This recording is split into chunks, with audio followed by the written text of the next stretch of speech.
শাকিব খান অভিনীত বরবাদ সিনেমা নিয়ে বিতর্ক যেন পিছুই ছাড়ছিল না। তবে অবশেষে নানা জল্পনা কল্পনার পর ছাড়পত্র পেয়েছে শাকিব খান অভিনীত বরবাদ। মঙ্গলবার 25শে মার্চ দুপুরে খবরটি নিশ্চিত করেন সার্টিফিকেশন বোর্ডের সদস্য অভিনেত্রী নওশাবা আহমেদ। এর আগে 24শে মার্চ ছাড়পত্রের জন্য সিনেমাটি জমা পড়ে বাংলাদেশ চলচ্চিত্র সার্টিফিকেশন বোর্ডে। ওই দিনই ছবিটি বোর্ডের সদস্যরা দেখার পর কিছু পর্যবেক্ষণ দেওয়া হয়, সেটি মেনে পুনরায় ছাড়পত্রের জন্য জমা দেওয়া হয়। এদিন বেলা 12টার দিকে সিনেমাটির সংশোধিত কপি দেখেছেন চলচ্চিত্র সার্টিফিকেশন বোর্ডের সদস্যরা। এরপরই এটির ছাড়পত্র দেওয়ার সিদ্ধান্ত চূড়ান্ত হয়। এই ব্যাপারে নওশাবা বলেন, দেখুন, বোর্ডে আমরা যারা আছি সবাই বাংলা সিনেমার ভালো চাই। সবসময় সিনেমার ক্ষেত্রে কিছু বিষয় মানা হয়, বরবাদ সিনেমার ক্ষেত্রেও তার ব্যতিক্রম হয়নি। বিষয়টি নিয়ে যেভাবে আলোচনা সমালোচনা হচ্ছে এটি মোটেও তেমন কিছু নয়। বোর্ডের সবাই মিলে সিনেমাটির সংশোধিত কপি দেখে ছাড়পত্র দেওয়া হয়েছে। এটি মুক্তিতে এখন আর কোনো বাধা নেই। এদিকে বরবাদ সিনেমাটির ছাড়পত্র পাওয়ার পরেও সেটির আনকাট ছাড়পত্র দাবি করে বিভিন্ন তারকা সামাজিক যোগাযোগ মাধ্যমে প্রতিবাদী পোস্ট দিচ্ছেন। এমনকি ছাড়পত্র পাওয়ার পরেও সেটি অব্যাহত রয়েছে। এ যেন মুক্তির আগেই বরবাদ নিয়ে গোলমাল লেগে আছে। অনেকেই মনে করছেন এটি বরবাদ টিমের প্রচারণার একটা অংশ।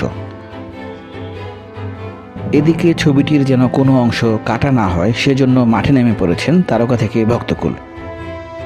আজ চিত্রনায়িকা তমা মির্জা ফেসবুকে লিখেছেন, কি যে বলেন বুঝি না, সোশ্যাল মিডিয়াতে আমরা কি যে পরিমাণ ভায়োলেন্স দেখি প্রতিদিন, এর থেকে বেশি একটা মুভিতে কি করে দেখা সম্ভব? আমরা চাই বরবাদ সিনেমা হলে আসুক। একই দিনে ঢালিউডের আরেক নায়িকা শবনম বুবলি লিখেছেন, একটি সিনেমা তৈরির পিছনে অনেক স্বপ্ন থাকে প্রযোজক, নির্মাতা, শিল্পী, কলাকুশলীদের অক্লান্ত পরিশ্রম। সেই স্বপ্ন পূরণ হয় এবং সবার পরিশ্রম সার্থক হয় যখন বড় পর্দায় একটু একটু করে বহুদিন ধরে একরাশ আশা নিয়ে তৈরি করা সিনেমাটা সবাই দেখতে পায়।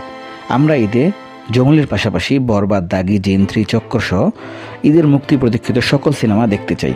আশা করি বরবাদ নিয়ে সকল জটিলতা দূর হবে।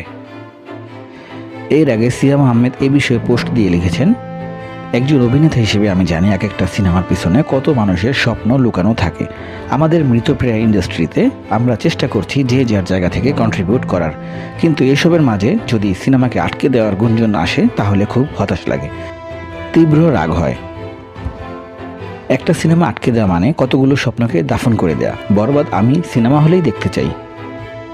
এদিকে বরবাদ সিনেমায় শাকিব খানের সঙ্গে জুটি বেঁধেছেন কলকাতার ইদিকা পাল। সিয়াম না থাকলেও শাকিবের সহশিল্পী হিসেবে আরও অভিনয় করেছেন মামুনুর রশিদ, যিশু সেনগুপ্ত, মিশা সওদাগর, শহীদুজ্জামান সেলিম, ফজলুর রহমান বাবু, ইন্তেখাব দিনা সহ প্রমুখ। উল্লেখ, বরবাদ সিনেমাটি নির্মাণ করেছেন মেহেদী হাসান হৃদয়। বন্ধুরা, বিনোদনের সর্বশেষ খবরটি জানতে আমাদের সঙ্গেই থাকুন। ধন্যবাদ।